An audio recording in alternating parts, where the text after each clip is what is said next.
So should I just continue to the end of the story?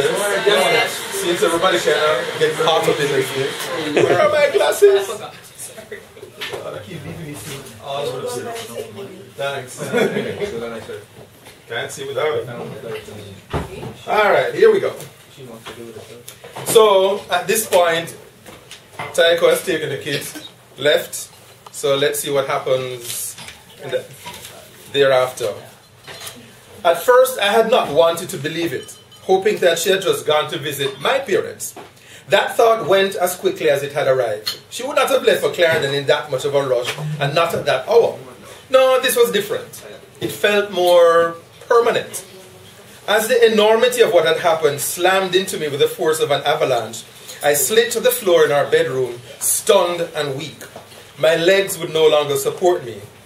As I sat there, the corner of an envelope peeking out from under a pair of her jeans on the bed for some reason caught my eye.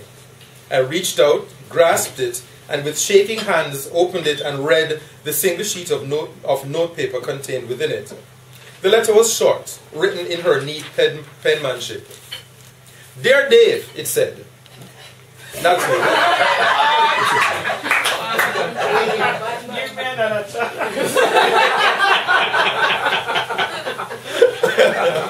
One more time.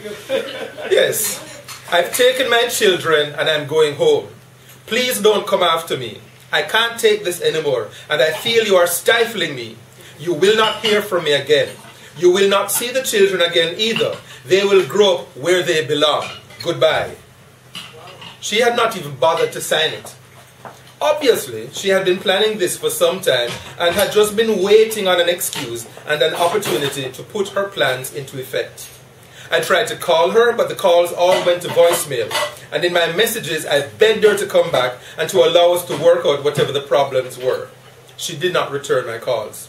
I jumped into the car and drove like a madman to the airport, hoping to catch her before she boarded whichever flight she was going to take back to Japan.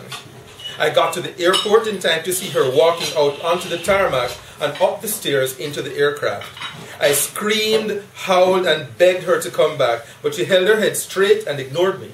Even as my children screamed, "Daddy, Daddy," and struggled to get away from her as they realized that something had gone terribly wrong. She kept a firm grip on them, however, and as they disappeared inside the plane and it subsequently took off, I lost it completely. I don't know what happened after that exactly. The next thing I knew, I was coming to my senses in the airport police station with my hands bound together with handcuffs. A policeman told me that I had started throwing furniture around while cursing and carrying on like a crazy person, and they had had to restrain me for my own good. As ashamed and embarrassed as I had been at my behavior, it was nothing compared to the pain that seared my heart and soul. I returned home to the empty house and tried to figure out what to do next. I knew that I was in for a long fight to get my kids back if the experiences that I knew of were anything to go by. But I was not going to give up. Hell no. I started planning my return to Japan at the end of the school term. In the meantime, over the months that ensued, I wrote lengthy letters to her, which all returned unopened. I tried calling her at her parents' house, but only succeeded in talking with her father on one occasion. The conversation was brief. No, Taiko did not want to talk to me or see me. The kids were happy, and no, I couldn't see or talk to them. And no, don't waste your money or time coming back to Japan. Get on with your life and forget about them. That was a year ago almost to the day. In the meantime, I had hired a lawyer to start the process of getting some kind of custodial judgment in my favor. He had not made much progress. Taiko, in her defense, had claimed that I had abused her, and in her sworn statement to the court asserted that I had hit her on a couple of occasions, that I had demeaned her in front of our children and our friends, and that she was afraid that the quote-unquote violence against her would escalate. The Japanese court had swallowed the tissue of lies, hook, line, and sinker. For my part, I was floored completely. In our 10 years of marriage, I had never laid so much as a finger on her, and she damn well knew it. As for arguments, we had had our share, which couple hadn't. But certainly nothing like the knockdown, drag-out fights that she had testified that we had had. At the end of the school year, I quit my job at Cornwall. I arrived in Tokyo just before Christmas, gifts for my kids in hand, and armed with the unshakable resolve to move heaven and earth to get my children back. Secretly, I had also hoped for some kind of reconciliation with Taiko, for despite all that had happened, I still loved her deeply. I had tracked her down to the restaurant in Nagoya, which, I gathered from friends, was the only job she had been able to get at that short notice after she had got back to Japan, master's degree and teaching experience abroad notwithstanding. I walked into the restaurant and sat down at the table. She had not seen me at first, as she was preoccupied with a customer. This was, in fact, the first time I had seen her since the night she had left. The discussion with the customer concluded, she turned around, and as she saw me, her eyes widened in shock, and she involuntarily took a step back. Her hand flew to her mouth, and she audibly gasped. "Dave," she managed. "Hello, Taiko. Long time no see. How are you?" I replied, amazed that I could respond so calmly. "I'm okay," she said. She rushed to add unprompted that the kids were fine too. "We need to talk," I said. "All right then. But not right now. I'll be getting off in an hour and we can talk then." I ordered a meal and a drink and took my time eating as I went over in my mind the things I wanted to say to her.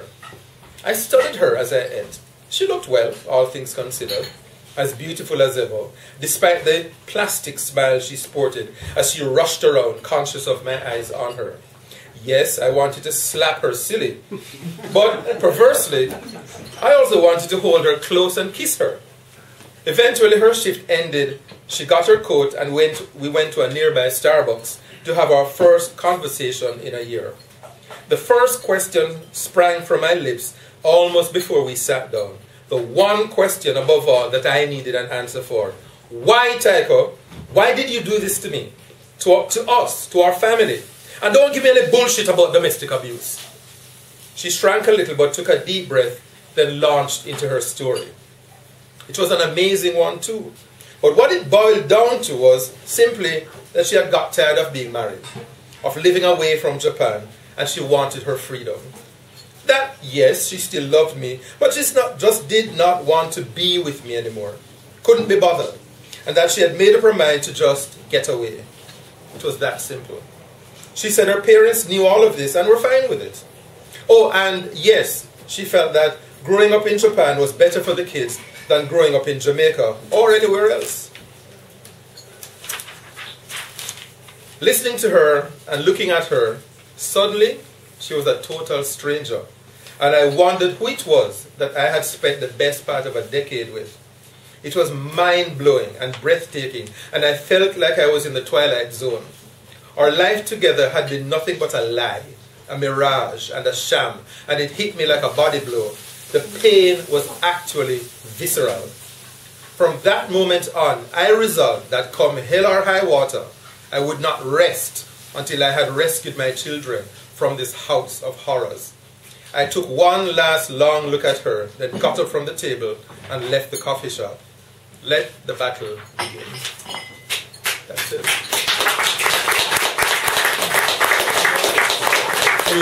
How the battle is done.